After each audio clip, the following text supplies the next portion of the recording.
Selamat sore, kita ketemu lagi di channel Jawa Rasa. Tentunya pada kesempatan kali ini kita akan diskusi membahas terkait tentang fenomena yang sampai sekarang ini masih menjadi warisan budaya kita ya. Tentunya pada kesempatan kali ini kita juga sudah berbincang-bincang dengan rekan saya ya, Mas Agus ya. Kita kalau berbicara terkait tentang akulturasi budaya, ini tentunya merupakan sesuatu hal yang sangat luar biasa sekali, khususnya yang ada di daerah Sukoharjo ini ya Mas Agus ya. Ketika kita lihat banyak sekali tradisi-tradisi sekarang yang masih berkembang, yang itu ternyata merupakan akulturasi dari berbagai budaya. Ada budaya Islam, ada budaya Jawa, ada juga budaya modern yang dikemas dalam satu. Nah, ini yang menarik di channel Jawa Rasa ini kita akan menelusuri. Kita akan menelusuri berbagai macam pelaku budaya, perlakuan budaya, dan tentu saja sebuah sistem budaya yang sekarang masih berkembang di masyarakat. Ini bagaimana kalau Mas Agus Effendi ini melihat fenomena terkait akulturasi budaya ini, Mas Agus? Ya, ini Mas Arsono, selamat sore juga. Ya. Ini fenomena seperti itu, ini kelihatannya momennya pas ini kita mau menginjak bulan Ramadan. Bulan Ramadan, betul, ya. betul. Kebetulan ini teman kami Pak Adi Deswijaya itu sedang melakukan istilahnya penelitian atau ingin mengetahui secara betul ada fenomena di daerah Jatisobo. Jatisobo itu daerah Polokarto. Ya, Polokarto, itu Sukoharjo. ada fenomena Polokarto Sukoharjo. Nah, Polokarto Sukoharjo ada fenomena tentang pernikahan yang di situ ada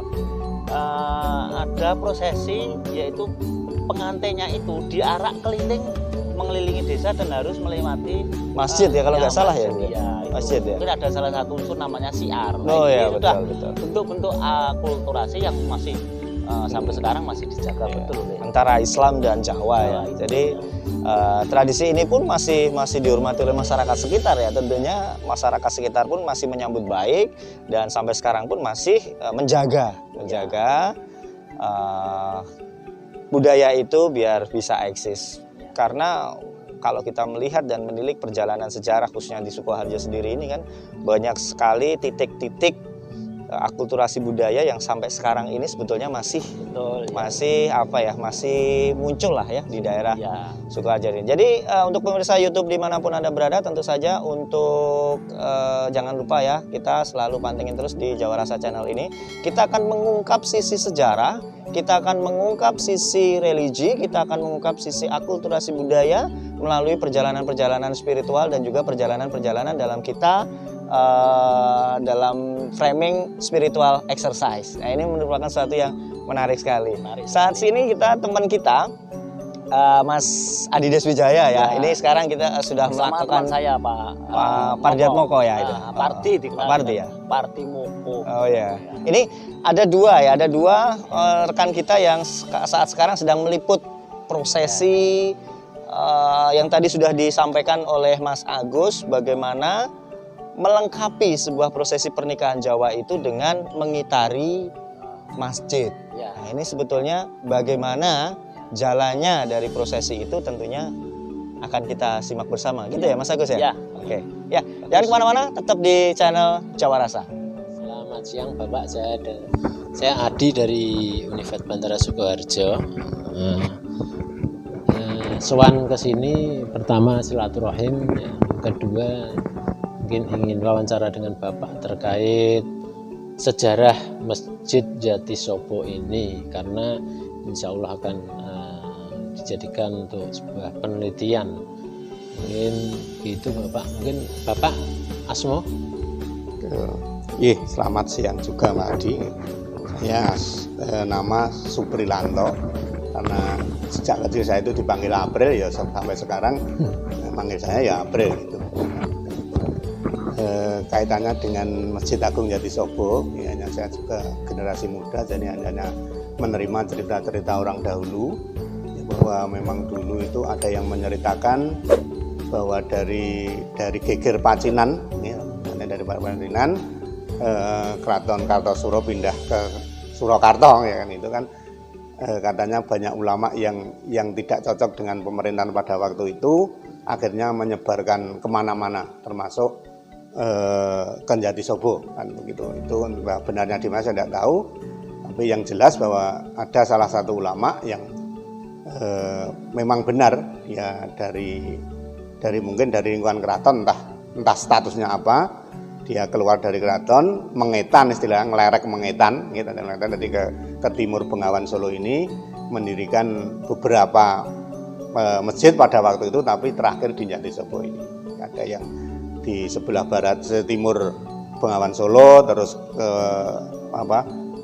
ke timur lagi sampai ke Triagan, ke Jatisari, kalau tidak salah itu. Di situ sudah berdiri juga masjid, karena sesuatu hal dia juga kurang kondusif, akhirnya ke Kayu Apak juga kurang kondusif, ya terakhir di Jatisobo ini. Jadi di suatu tempat yang akhirnya di tempat itu atas izin dari Sinuwun diberikanlah kepada seorang kiai tadi. Ya, asmau kiai? Iya, kiai itu karena pekerjaannya beliau adalah imam dan khotib, sebutan di sini juga ya yang khotib imam, kiai khotib imam. Jadi kalau nama aslinya belum ada yang memberitahu itu. Terkait bangunan masjid ini, Pak, menurut Pak April, bangunan ini apakah sama dengan bangunan masjid di Surakarta, di Masjid Agung Surakarta, karena kok bangunannya mirip? Ya, jadi saya awali dari apa itu keberadaannya yang khotib imam di Jatisobo. Jadi setelah beliau sampai di Jatisobo, mendirikan pesantren itu, terus akhirnya mendirikan apa itu masjid. Sebelumnya itu kan ada di masjid itu ada pohon besar, ya, namanya pohon jati yang besar, yang itu setiap pagi daunnya itu kelihatan ayang-ayangnya, jadi bayangannya sampai di depan keraton. Nah itu terus orang menyebutnya bahwa jati itu sebo, jadi kan sowan di keraton. Nah, itulah nama awal yang dipakai orang sini, akhirnya menjadi kata Jatisobo itu. Jadi setelah itu yang khotib imam bermukim di sini, diberi kekuasaan penuh oleh seorang raja pada waktu itu, ya untuk apa-apa, untuk bercocok tanam dan sebagainya. Ya, akhirnya mendirikan sebuah masjid ini, yang masjid itu diamanatkan seperti masjidnya Sinuwun, begitu. Intinya itu diamanatkan seperti masjidnya Sinuwun yang mirip lah. Kalau sama tidak sama dengan Masjid Agung Solo ya, yang itu banyak sekali dan luas, tapi paling tidak kan soko-sokonya juga mirip. Ada 4 ini yang besar dan kecil-kecil di sampingnya itu. Ini zaman Sinuwun Pakubono keempat ya. Dan untuk barang-barang yang asli, mungkin yang masih asli, Pak? Ya, untuk ini masih hanya atap. Kan dulu ceritanya orang dulu sirap, ya, sirap. Karena perkembangan diganti genteng ini yang sudah mungkin beberapa kali. Karena kalau yang genteng ini saya ikut kepanitiaan merehab. Dan dulu ceritanya orang tua ini lantainya itu dulu galar awalnya. Contoh galar itu bambu yang dipecah kecil-kecil itu. Sebelum ada tegel zaman dulu, ya, tegel seperti ya masjid Serambi, Masjid Agung Solo itu kan tegelnya itu sama itu. Terus ada ini peningkatan, ada yang wakaf, ada yang nyumbang, akhirnya berwujud keramik ini. Tapi ya masih paling tidak masih seperti ini bentuknya. Hanya ada penambahan kanan dan kiri. Dulu hanya utamanya ini. Kiri itu kebun, sana juga kebun. Jadi belum ada apa-apanya masih. Karena perkembangan, ada butuh pengajian untuk TPQ dan sebagainya, akhirnya dibangun.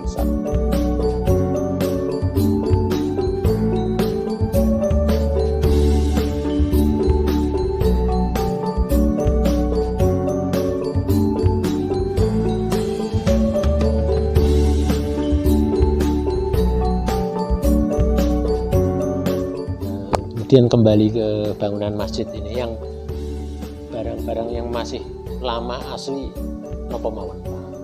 Ya, ini untuk kerangka nih, balungan ini masih asli semua. Dari usuk reng, bentuk ini masih asli. Mimbar ini ya kayunya sebagian asli karena sudah ada modifikasi.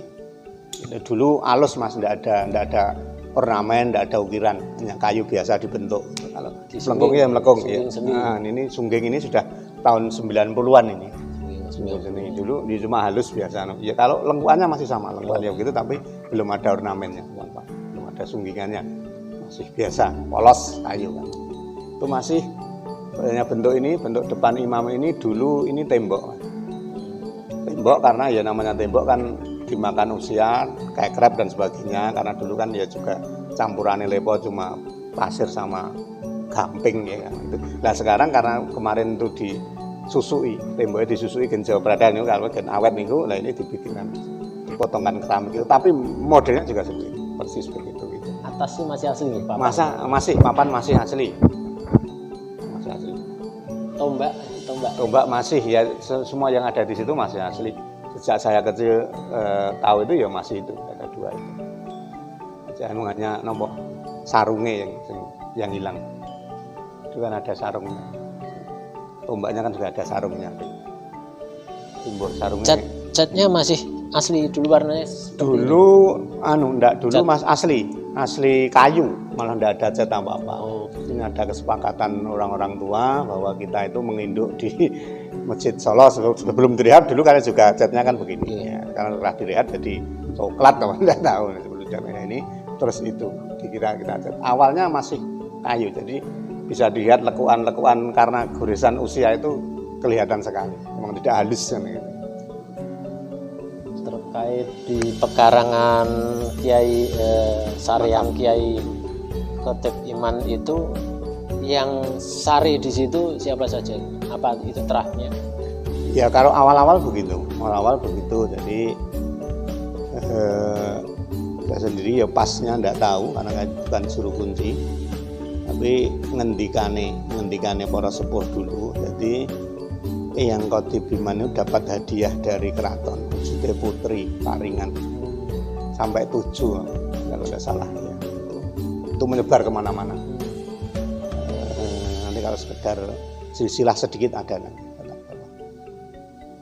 Memang dulu garwo ampilan ya, garwo ampil itu hadiah dari Geng Senuwun ngendikane ngoten. Termasuk beberapa istri ngendikane ya juga di sini. Kula nggih ra ngerti rapal di sini ngendi. Yang jelas di situ kan istilahnya kalau piyai mriki yang dhuwur, nanti dekat eyang itu memang orang-orang yang dekat pada waktu itu, baik dekat secara kekeluargaan maupun dekat secara darah. Jadi kan itu mesti tempatnya di dhuwur itu sendiri, dia tidak berani melebihi dari posisi kuburannya eyang. Mesti kan ke bawah, ini ke bawah. Tapi perkembangannya ya saiki ngendi sing selo tinggon. Bahkan yang sebelah timur itu memang sejak dulu sebelah timur, sebelah sini mas, sebelah timurnya pemakaman eyang itu tidak ada larangan apapun. Tapi yang sebelah barat ini jarang sekali orang yang berani di situ. Baru setelah tahun 2000-an itu kalau ada dengan tahun ini Rono, itu yang pertama yang Pak Zaidin itu yang pertama memulai. Dia sebelah baratnya. Karena ya dulu enggak boleh di situ karena dia berani, saya enggak tahu. Ya karena dia juga ya ulama lah katanya Pak di sini walaupun dia aslinya Kartosuro. Jadi dia sudah meling kalau memang tidak ada yang nempati ya sudah apa-apa, aku kok nopo. Pada waktu itu sendiri juga ada di tingkat keluarga juga rada bimbang kan. Tapi karena keluarga juga tahu jadi bahwa beliau juga sedikit tahu babakan masalah itu, ya oke akhirnya kan.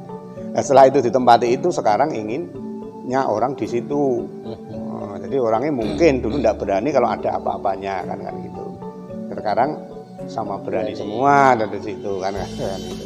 Bahkan kalau pernah melihat itu kuburan yang itu kan batu-batu semua. Itu kan tulisannya dulu ya Jawa ya Arab kan. Itu Raden sapa-sapa nang zaman kula sing maca-maca nika ya saniki wis karena termakan usia pun gorisan-gorisan di batu mungkin sudah agak rata. Itu ngendikane nggih Raden sapa-sapa ngoten ya, itu yang dekat dengan darah biru kan.